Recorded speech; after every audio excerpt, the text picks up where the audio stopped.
귀한 찬양 감사합니다. 할렐루야. 우리 이곳에 오신 우리 모든 성도님들께 주님의 크신 은혜가 함께 하시기를 축복합니다. 오늘은 주의 말씀을 붙들라라는 제목으로 말씀을 전하겠습니다.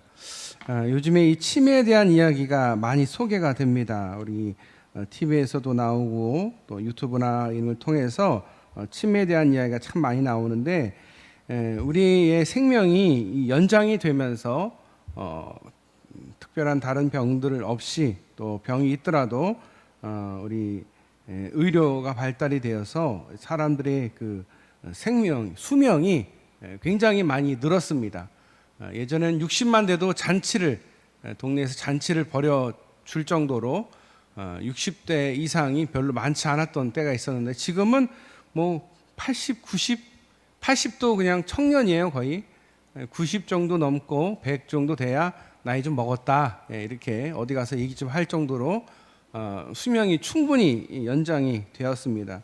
그에 반해서 뇌 기능은 점점 약해져 갑니다. 그러면서 이 기억력이 쇠퇴를 하게 되는 거죠. 근데 이것을 우리가 치매를 질병이라고 말합니다. 왜 질병이라고 말하느냐? 누구나 치매에 걸릴 확률이 다 있습니다. 누구든지 자신을 잃어버리고 자기 자신과 자기 가족과 자신의 관련된 삶을 잃어버리는 것, 자신의 인생의 일부를 잃어버립니다. 갓난아기로 태어나서 부모를 알게 되고 점점 사춘기에 가까워지다가 사춘기를 겪고 또 사춘기를 겪으면서 자기를 찾게 되고, 그리고 인생의 말년에는 다시 어린 아이와처럼 살아갑니다. 그러면서 자기를 점점 또한 잊어갑니다. 그것이 자기 자신과 다른 사람들에게 피해를 주거나 가족들을 힘들게 할 때에 그것을 우리가 질병으로 분류하기 때문에 치매를 질병이라고 분류를 하는 것입니다. 참 가슴 아픈 일입니다. 독일 심리학자 헤르만 에빙하우스라는 사람이 16년 동안 인간의 망각에 대해서 실험을 한 결과를 내놓았습니다. 에빙하우스 망각곡선이라는 것을 그가 만들었는데, 이 실험을 통해서 인간의 기억은 어떤 개체를 학습한 후에 그 기억을 떠올릴 수 있는 것이 얼마 되지 않는지 주장을 합니다. 망각률에 의하면 사람들은 보통 20분이 지나면 41%를 잊어먹는다고 해요. 학부 때는 그런 일이 없었는데, 이제 신대원 들어가면 신대원은 제일 젊은 사람이 33 정도 됐어요. 그 이상 대부분 35에서 40, 많게는 뭐 60대 신학교를 준비하시는 분들도 계셨는데, 나이가 많은 분들이 좀 많았어요. 그래서 항상 하는 얘기가 뭐냐면 1층 강의실에서 모여서 공부를 하고 3층 강의실에서 시험 보러 가는 그 사이에 잊어먹는다. 진짜 그래요. 진짜 그래요. 금방 외웠는데 2층만 올라가는데도 기억이 안 나는 거예요. 얼마나 허무하고 허망한지 몰라요. 진짜 밤새도록 외우고 아침에 또 와서 모여서 다시 스터디하고 공부하고 2층 올라갔던데 다 기억이 안 나요. 답을 해야 되는데 기억이 안 나니까 그냥 자기가 공부한 거, 자기가 생각하는 대로 자기 썰을 풀고 나오는 경우가 허다해요. 남의 얘기가 아니에요. 저도 그랬습니다. 저도 그때 33, 35대였던 것 같은데, 그래도 젊은 거 아니에요? 그런데도 뭐 한 2층만 올라가면 기억이 안 나요. 근데 이게 왜 그럴까? 사람은요, 20분만 지나면 42%를 잊어먹어버리고요, 1시간이 지나면 55%를 잊어먹는다고 하고요, 9시간이 지나면 65%를, 6일이 지나면 75%를, 1개월이 지나면 80%를 잊어먹는데요. 그러니까 자기가 아무리 공부를 해도 한 달만 지나면 80%를 기억을 못하는 거예요. 우리는 망각의 동물이라고 얘기하죠. 여러 실험을 통해서 사람에게 잃어버리는 것은 당연한 생리적인 현상이다라는 결론을 내립니다. 인간의 두뇌는 잃어버리게 만들어졌다라고 주장을 합니다. 여러분 그렇지 않아요? 옛날에 나쁜 기억들, 아픈 기억들이 계속 기억난다고 생각해 보세요. 얼마나 힘들겠어요. 자기가 칼에 베이거나 다쳤어요. 그럼 그 기억이 사라져야 되는데 그 기억이 계속 난다고 생각하면 생각만 해도 소름이 끼쳐요. 그때 기억으로 끝나야 되는데 내가 사고를 났어. 내가 교통사고가 났는데 그게 1년이 지나도 2년이 지나도 계속 기억이 난다. 그걸 우리가 트라우마라고 해요. PTSD라고 해요. 한번 이렇게 데이고 한번 마음에 큰 상처와 데미지를 입으면 잊어먹지 못하는 거. 그런데 잊어먹어야 되거든요. 잊어먹어야 병이 낫거든요. 여러분 살다 보면 억울한 일, 답답한 일, 화가 나는 일이 참 많아요. 가해자에 의해서 내가 피해자가 되는 경우가 많아요. 사람들이 나를 험담하고 헐뜯는 이야기를 듣게 되면 얼마나 사람이 데미지를 크게 입는지 몰라요. 용서가 잘 안 돼요. 몇 개월 동안 그게 생각이 나고 용서를 해야 되는데 용서가 안 되는 거예요. 왜 그렇습니까? 뇌에 그게 한번 저장이 되면 한번 트라우마가 된 건 잘 지워지지 않는데요. 이렇게 잘 지워지는데도 불구하고 그런 게 있대요. 그런데 여기 신기한 것은 사람이 반복해서 학습하는 것도 또 이렇게 한번 기억이 되는 게 오래 기억이 된다는 거예요. 영어 단어를 외울 때 한번 예를 들어서 어거스트, 아머 그러면 그게 한번 본 걸로 끝나면 이게 20분만 지나도 1시간만 지나도 다 없어져 버려요. 망각해 버리기 때문에 다 지워지는데 여기서 내가 본 단어를 저기서 보고 저기서 본 단어를 저기서 말하고 저기서 본 단어를 또 영상에서 보게 되고 듣게 되면 그러면 입력이 된다는 거예요. 기억이 된다는 거예요. 우리는 기본적으로 모든 것을 잃어버리도록 돼 있어요. 제가 며칠 전에 저희 아내랑 인사이드 아웃 2를 보러 갔어요. 거기에 있는 내용이 그런 거예요. 감정이나 기억들을 뇌에서 다 저장하는 게 아니라 망각의 종을 쪽으로 던져놔요. 저 멀리 잃어버린 강 너머로 던져버리는 거예요. 무의식 속으로 던져버리는 거예요. 영화 내용은 그것을 이제 찾으러 가는 그 어떤 모험극 같은데 그런 내용이거든요. 우리 기억이라는 게 그래요. 그런데 오늘 본문에서 바울 사도가 빌립보 교인들한테 하는 이야기는 그거예요. 너희가 예수님을 믿고 알게 됐는데 시간이 지나면서 그것이 흔들린다. 특별히 내가 이렇게 감옥에 투옥되어 있으니까 너희들의 믿음이 흔들리는 것 같다. 걱정하면서 이 빌립보 교회의 교인들에게 오늘 말씀을 전하고 있는 것입니다. 그러면서 빌립보 교인들한테 하는 말은 완전한 구원을 이루기 위해서 힘을 쓰라. 하나님은 우리와의 관계를 구원의 관계로 이루어 가신다. 그러면서 하나님은 우리 속에서 구원을 이루시고 우리 밖에서도 구원을 이루신다. 그렇게 말씀을 하십니다. 하나님은 변화를 주도하시고 열망을 자극하십니다. 빌립보 교인들은 바울을 통해서 말씀을 들었는데 믿음이 열심히 넘쳤어요. 그래서 시간이 지나면서 자꾸 망각으로 자꾸 잊어먹는 거예요. 자꾸 잊어먹고 또 잊어먹는 거예요. 거기다가 바울 사도가 계실 때는 좀 괜찮았는데 바울 사도가 감옥에 들어가니까 이 점점 더 심해지는 거예요. 그리고 두려움이 오니까 그 믿음이라는 게 자꾸 약해지는 거예요. 이것을 걱정하면서 바울은 이 빌립보 교회 교인들에게 믿음을 붙들라 이렇게 권고하고 있습니다. 그 믿음은 우리에게서 만들어진 것이 아니라 하나님이 주신 믿음이에요. 하나님이 주신 믿음이에요. 내가 믿으려고 믿는 게 아니에요. 여러분 내가 믿겠다라고 생각하고 여러분 오병이어를 믿겠다라고 생각하면 믿어집니까? 처녀가 아이를 낳았다라고 하면 여러분 믿어지십니까? 믿으려고 하면 믿을 수 없는 일들이에요. 홍해의 기적 믿어지십니까? 믿어지지 않아요. 믿는 게 아니에요. 그거는 하나님이 믿게 해 주셔야 믿는 거예요. 맞아. 하나님이 계시니까 하나님은 전지전능하시니까 홍해 그까짓 거 가르실지 하나님은 살아계시니까 죽은 자를 살리시지. 에스겔이 뼈에게 명령하니까 그 뼈들이 다 살이 붙고 군대를 이룬다라는 말이 하나님이 전능하고 전지전능하시고 무소부재하신 분이다라고 믿으면 다 믿어지는 거예요. 그런데 그게 우리가 믿는 게 아니라 하나님이 우리를 믿게 하신다라는 거예요. 하나님이 내 안에 계시면 믿어지는 거예요. 그런데 하나님이 내 안에 계시지 않으면 절대 믿을 수 없는 일들이 성경 대부분입니다. 66권에 있는 이야기는요, 하나님을 제외하고는요, 믿을 수 없는 이야기들 천지예요. 아니, 어떻게 저런 일이 있을 수 있을까? 아니, 어떻게 저런 기적이 일어날 수 있을까? 하나님이 계시기 때문에, 하나님을 믿기 때문에, 하나님이 내 안에 계시면 믿게 되는 거예요. 그런데 그 믿음이 우리는 망각의 동물이어서 자꾸 잊어버려요. 약해져요. 그래서 바울 사도가 빌립보 교인들에게 걱정하면서 너희 믿음을 붙들라. 우리 안에 행하시는 하나님으로 인해서 주어진 믿음입니다. 하나님이 자신의 기쁜 뜻을 우리에게 주셨어요. 그 믿음을 우리가 받았어요. 그 믿음의 내용은 모든 일에 원망과 시비가 없게 하는 것입니다. 이것을 권고하는 이유는 빌립보 교회 안에 불화가 있었어요. 불화가 내용이 뭘까요? 원망과 시비가 있었다라는 거예요.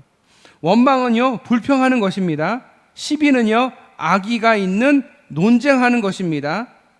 시비 건다라고 하잖아요. 시비를 왜 걸어요? 시비를 왜 걸어요? 시비조로 말하는 사람들이 있어요. 그 왜 그래요? 하나님이 마음에 있지를 않아서 그런 거예요. 논쟁하려고 하는 거예요. 하나님 없어. 아니, 넌 왜 하나님 있다고 믿어? 나는 하나님 없는데. 이러면 시비가 되는 거예요. 옳고 그른 게 중요한 게 아니에요. 옳고 그른 것은 하나님이 판단하시는 것이지 우리와 너가 하는 게 아닌데 자꾸 시비를 걸고 또 원망을 해요. 아니, 왜 바울은 잡혀가가지고 저렇게 우리 지도자가 없는데 이거 어떡하냐 이러면서 아마 빌립보 교회가 분란이 심했을 것 같아요. 아니, 왜 전동하다가 괜히 잡혀가가지고 우리 이 교회가 이렇게 어려움을 당하냐 이렇게 원망하는 사람들이 분명히 있었을 거예요. 그런데 바울이 뭐라고 합니까? 원망하지 말고 시비가 없게 해라. 이스라엘 백성들이 출애굽할 때 광야에서 목이 마르니까 물을 달라고, 고기가 먹고 싶다고 모세와 하나님을 원망했습니다. 그들은 애굽의 노예의 삶에서 구원을 받아서 자유인의 삶을, 해방의 삶을 살면서 걸어가고 있는 중이었는데 그거 힘들다고, 당장 그게 힘들다고, 불편하다고 그것을 못 참아서 원망과 시비를 행한 것입니다. 빌립보 교회 역시 그들의 구원은 하나님의 은총으로 이방 지역에서 택함을 받은 백성이 된 것입니다. 이방인임에도 불구하고 택함을 받은 거예요. 그런데 고마운 줄을 몰라요. 부모님이 우리를 위해서 정말 애쓰고 수고했는데 자녀들이 기억을 못해요. 기억을 못해요. 고마운 줄을 몰라요. 하나님의 은총으로 이방 지역 많은 사람들 가운데서도 빌립보에 있는 사람들이 구원을 받았는데 거기에 대한 감사가 없어요. 그냥 원망과 시비가 가득해요. 그런데 그 같은 사실을 순간 잊고 하나님이 주신 그 은혜를 잊고 원망과 시비를 일삼는다면 그것은 잘못된 믿음인 것입니다. 원망과 불평이 가득한 사람, 시비조로 말하고 항상 시비 거는 사람들은 믿음이 없는 거예요. 믿음이 없으니까 원망과 불평이 나오는 거고 시비조이고 시비인 거예요. 아니, 논쟁할 일이 뭐가 있습니까? 하나님이 살아계시고 하나님이 무소부재하신데 시비 걸 일이 뭐가 있겠어요? 불편한 게 뭐가 있겠어요? 하나님이 하시는데, 하나님이 이 교회의 주인이시고 하나님이 내 삶의 주인이신데 뭐가 문제가 되겠어요? 뭐가 불평하고 뭐가 원망할 게 뭐가 있냐고요. 하나님이 그냥 주무시는 분이냐고, 하나님이 안 계신 분이냐고. 안 계시다라고 생각하니까 자꾸 원망과 불평이 나오는 거예요. 아니, 하나님은 뭐 하는 거야? 내 삶에 이렇게 관심도 안 갖고 하나님 뭐 하시는 거야? 내 사업이 지금 이렇게 어려운데, 내 자녀가 이렇게 어려움 당하는데 하나님 뭐 하시는 거야? 나 이렇게 병 걸렸는데 하나님 뭐 하시는 거지? 나 안 고쳐주고? 그럼 원망하고 불평하는 거잖아요. 왜 그래요? 마음에 하나님이 계시지 않으니까. 믿음이 없는 거예요, 그게. 그렇게 믿음이 없으면서도 자기 믿음이 좋은 것처럼 얘기를 해요. 왜 그렇습니까? 교만하니까. 남의 얘기는 다 거짓이고 내 얘기만 옳고 나만 믿음 좋은 사람이고 저 사람들은 믿음 없어. 하나님 잘 몰라. 나 정도 되는 믿음의 사람은 저 사람들 별거 아니야. 미국 선교사님들이 이 땅에 와서 선교를 하면서 그 백인 우월 의식이 있었대요. 그리고 이 조선의 땅 와서 보니까 정말 찢어지게 가난하잖아요. 먹을 게 없어서. 여러분 나락 알죠? 나락. 벼씨. 다음 해에 그 나락이 뭐예요? 벼씨를 다음 해에 심어서 그 농사를 지어야 될 것들인데 너무 배고프니까 이거 안 먹으면 죽겠으니까 먹어야 되는데 그래도 사람들이 안 먹었어요. 그래서 사람들이 어떻게 생각했냐면 그렇게 안 먹고 굶어 죽은 사람이 와서 그 벽지를 까먹는다고 해서 그걸 뭐라고 해요? 귀신 신나라 까먹는 소리 한다고. 그게 무슨 말이냐면 아니 배고플 때 먹지 그 아껴서 굶어 죽어서 나중에 귀신 돼서 와서 먹어봐야 무슨 의미가 있냐 그런 뜻이에요. 귀신 신나라 까먹는 소리 한다고. 믿음이 없으면요 귀신 신나라 까먹는 소리를 자꾸 해요. 쓸데없는 소리를 해요. 왜 그래요? 하나님이 이 안에 계시지 않아요. 하나님을 믿지를 못하는 거예요. 그러면서도 자기는 막 원망불평하면서 그게 믿음이 없는 건데 부끄러운 줄을 몰라요. 나는 믿음이 없어요 라고 말하는 건데 자기는 굉장히 뭔가 똑똑하고 뭔가 생각을 하는 것처럼 절대 그렇지 않아요. 믿음이 있으면요 굳이 말할 필요가 없어요. 왜? 하나님이 살아계시는데, 하나님이 일하시는데, 하나님이 못하실 일이 없으신데, 하나님이 우리의 주인이신데, 우리의 모든 삶의 역사를 이끄시는 분이 하나님이신데 뭐가 그렇게 두렵고 뭐가 그렇게 근심이 되고 뭐가 그렇게 문제가 되겠어요. 원망불평하는 사람, 시비에 갇혀있는 사람들, 그런 사람들을 향해서 바울사도가 원망과 시비를 일삼지 말라고. 이것은 잘못된 믿음이라고. 우리의 믿음은 완벽하지 못합니다. 그 사실이에요. 우리의 믿음은요 완벽하지 않아요. 여러분의 믿음이 완벽하다고 생각하시면 안 돼요. 절대 그러시면 안 돼요. 절대 그렇게 생각하시면 안 돼요. 우리의 믿음은 부족해요. 연약해요. 깨어지기 쉬워요. 얼마나 우리가 믿음이 부족하겠어요. 믿음이 부족하니까 세상을 보면서 걱정하고 근심하는 거 아니겠어요?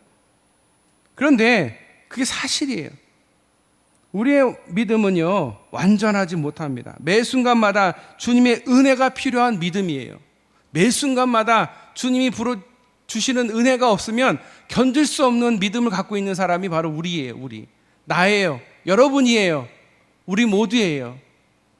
하나님이 주시는 은혜가 없으면 그 믿음은요 단 한순간도 바로 설 수가 없어요. 그러니까 수도 없이 은혜를 받을 때는 그러지 않은데 은혜를 못 받으면 뭐가 나와요? 원망과 불평과 시비가 나오는 거예요. 잘못된 믿음이 나오는 거예요. 그래서 주님은 우리에게 말씀 앞에 살라고 말씀하십니다. 말씀 앞에 살라고, 말씀을 바라보라고. 말씀이 뭐예요? 하나님이에요. 하나님. 우리 주님이세요. 주님을 바라보라는 거예요. 하나님을 바라보라. 맞아. 그렇지. 하나님이 계시지. 내가 왜 여기서 이렇게 불평불만하지? 불평불만하는 이유가 없는데? 생각해보니까 하나님이 계시는데, 하나님이 해결해 주실 것인데 내가 왜 이렇게 걱정하지? 내가 왜 이렇게 두려움에 사로잡혀 있지? 하나님이 하실 텐데, 그때가 되면 하나님이 하실 텐데. 하나님 말씀 앞에 살도록 하나님은 항상 우리를 이끄십니다. 문제는 이끄시는데 우리가 대꾸하지 않고 대답하지 않는 게 문제겠죠. 근데 여러분, 하나님의 손을 붙들고 하나님 말씀 앞에 서는 저와 여러분의 시기를 축복합니다. 우리 앞에 세상은 어그러지고 거스리는 세대입니다. 하나님을 거역하고 악과 연합한 세상입니다. 그런 세상을 바울은 빌보 교인들로 타인에게 책망받은 일이 없는 하나님의 거룩하고 온전한 성품을 닮아가라고, 세상의 빛을 나타내기를 바라고 있습니다. 우리는 세상의 빛으로 온 세상이 비치도록 부름받은 사람입니다. 여러분, 깨진 독과 같은 존재인 우리에게 하나님의 은혜가 부어지면 은혜에 잠기도록 하나님이 은혜를 주십니다. 깨진 독에다가 물을 붓는 것은 불가능한 일이에요. 왜냐하면 다시 물이 다 새니까요. 제가 그때 새벽에 말씀드렸나? 닮아야 놀자라고 옛날에 영화가 있었어요. 그 박신양 나오는 영화인데 거기에 이제 그런 내용이 나오잖아요. 거기 주지스님이 그 절로 도망온 그 조폭들에게 저 깨진 독에다가 물을 채우라고, 아무리 채워도 이제 물이 안 채워지는 거예요. 근데 그 조폭 두목 박신양이 어떻게 합니까? 그 독을 갖다가 그 절에 있는 호수에다가 던져버리죠. 그러면 어떻게 돼요? 독에 물이 가득 채워지는 거죠. 우리는 하나님의 은혜의 강에 빠져야 됩니다. 그래야 우리가 살 수 있어요. 그냥 조금 은혜 받아서는 안 돼요. 은혜의 강에 빠져야 됩니다. 말씀을 정리하면 우리에게는 사명이 있습니다. 흠없는 하나님의 자녀로 살아가도록, 그러나 그 사명을 위해서는 하나님의 은혜가 꼭 필요합니다.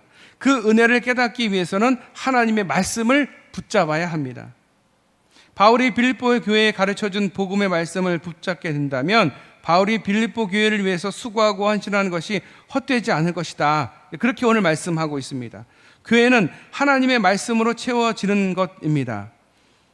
말씀이 약해질 때, 말씀대로 살고자 하는 의지력, 노력이 부족할 때 교회는 쇠락의 길을 가게 되는 것입니다. 여러분, 교회에 사람의 수가 줄어들어요. 그럼 교회가 망하는 겁니까? 아니요. 사람의 수가 중요한 게 아니에요. 거기 있는 그 사람들이 얼마나 말씀대로 살려고 노력하느냐가 달려있는 거예요. 얼마나 노력하고 애쓰냐. 발버둥 치면서 하나님 앞에 내가 말씀 지키려고 애를 썼는데 참 되지 않는데 하나님, 근데 또 이건 또 하나님이 들어주셨네요. 막 그러면서 발버둥 치는 거예요. 하나님 말씀대로 살려고 애쓰는 사람들이 많으면 그 교회는 문 닫는 게 아니에요. 망한 게 아니에요. 우리는 숫자를 보고서 야 저기 막 1000명, 10,000명 부럽다, 부러워할 게 없어요. 우리 한 사람 한 사람이 믿음에 붙들려 있고 말씀대로 살려고 몸부림치면 아무 문제 없어요. 문제는 숫자도 안 되면서 그런 몸부림도 없을 때 문제가 있는 거예요. 교회에 있는 성도들이 말씀대로 살려고 일주일 동안 몸부림치다가 돌아오면 그 사람들이 얼마나 또 말씀에 위로를 받고 또 확신을 얻고 또 결단하고 다시 또 말씀을 들고 나가는 것 아니겠어요? 그러면서 매주 믿음이 성장하면 그 교회는 문제가 없어요. 쇠락의 길을 가는 게 아니에요. 그런데 쇠락의 길을 가는 이유는 말씀대로 살아야 되는데 그냥 주일 말씀은 말씀이고 내 삶은 내 삶이고 이렇게 이분법적으로 가면을 쓰고 살면 교회는 쇠락의 길을 갈 수밖에 없어요. 스위스 영성가 프란시스 셰퍼라는 사람이 미국 교회를 방문하고 이렇게 평가했다고 합니다. 미국 교회 여기저기서 내가 발견한 것은 교인들이 모두 자기 행복, 자기 만족에 빠져 있다는 것이다. 미국 교회의 불행이 여기에 있다. 여러분, 이것은 소비자 교회, 소비자 교인이라고 말합니다. 사람들이 맥도날드에서 햄버거를 먹고 치킨집에서 햄버거를 먹듯이 교회를 자기 취향에 맞는 소매점으로 인식하는 것, 교회는 마치 신자들을 위한 상품점이라고 신자들은 교회에 와서 자기 필요한 것만 먹고 간다라는 것, 교인들이 교회 예배자가 아니라 교회의 소비자로 전락했을 때 문제가 생기는 것, 그럴 때 교회는 쇠락의 길을 거는 것입니다. USA Today라는 잡지가 있어요. 거기에 조사한 통계가 중요한데 미국 전 국민의 56%가 교회를 나간다고 합니다. 그런데 왜 교회를 가느냐 물었더니 45%가 자신들에게 도움이 되기 때문에 라고 말하고요. 26%는 마음의 평화와 정신적 안정 때문이라고 응답했습니다. 교회에 와서 만족하지 말라는 말이 아닙니다. 신자의 행복이 중요하지 않다는 말이 아닙니다. 신자의 행복과 만족은 하나님이 주시는 축복입니다. 그러나 그것이 교회의 존재의 목적은 아니라는 것입니다. 마음의 안정과 기쁨은 오히려 이단 교회가 더 많다라는 것을 여러분 아십니까? 그래서 오랫동안 무신론자로 있다가 중년에 회심한 하나님께 돌아온 영국의 C.S. 루이스가 이런 말을 했습니다. 나는 행복해지려고 교회를 찾는 것이 아니다. 그런 행복은 포트와인 한 병으로 얻을 수 있다. 당신이 참으로 안락함을 느끼기 위해서 종교를 원한다면 나는 결코 기독교를 추천하지 않겠다. C.S. 루이스. 교회는 더 큰 목적이 있다라는 것입니다. 교회의 목적은 뭐예요? 하나님을 기쁘게 해드리는 거예요. 하나님을 위한 교회예요. 하나님의 교회예요. 우리 교회가 아니에요. 내 교회가 아니에요. 하나님의 교회예요. 저는 제 목회를 하는 게 아니라 하나님의 목회를 합니다. 하나님을 위한 목회를 합니다. 나를 위한 목회, 우리를 위한 목회가 아니라는 거예요. 하나님을 위한 목회를 할 때 목회를 많은 사람들이 성공했다 못했다 뭐 그렇게 판단하겠지만 그게 중요한 게 아니라는 거예요. 하나님 보시기에 하나님이 기뻐하시는 교회고 하나님 보시기에 하나님 주인 되는 교회면 그럼 하나님은 충분한 거예요. 하나님을 아는 것, 하나님을 통해서 아는 것, 예수님을 통해서 이루시는 하나님의 뜻과 계획을 아는 것, 그리고 그 뜻에 나를 맞추는 것, 그것은 인생의 가장 큰 목적이라고, 그것이 인생의 최고의 행복이라고 고백하는 것, 그것이 교회입니다. 여러분, 그런 교인들 되시기를 축복합니다. 내가 이걸 원했는데 이거 해주시네. 내가 원하는 건 이건데 이거 왜 안 해주지? 이런 교인이 아니라 하나님이 주인 되는 교회, 하나님의 뜻이 이루어지는 교회, 하나님이 우리의 인생의 주인임을 깨닫게 하는 교회가 그게 참 교회입니다. 그게 건강한 교회입니다. 그렇게 생각할 거예요. 저분은 목회가 내가 생각하는 목회하고 다른데, 내가 생각하는 교회의 상과 내가 생각하는 목회자와 다른데, 다를 수 있죠. 왜냐하면 자신이 좋아하는, 자신이 존경하는, 자신이 원하는 교회상과 교회 목회자상이 분명히 있어요. 그랬으면 좋겠다라고 하는 게 있어요. 그런데 그렇게 될 수도 있고 안 될 수도 있는 거예요. 왜냐하면요, 그거는 목회자가 주인이 아니기 때문에 그런 거예요.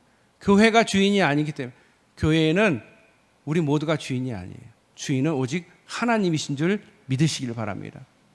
하나님이 말씀을 주시고 하나님이 부흥을 주시고 하나님이 성도를 주시고 하나님이 새 가족을 주시는 거지 우리가 주는 게 아니고요. 우리는 그냥 그를 위해서 노력하는 거예요. 기도하고 하나님을 더욱 인정하고 하나님께 엎드리는 거예요.